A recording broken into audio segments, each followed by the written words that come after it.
பாசம்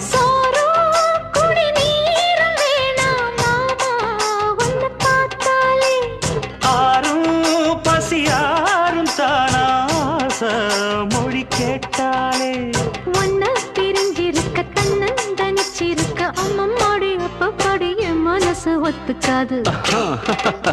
செந்தூர பாண்டிக்கோரு சோடி கிளி கூட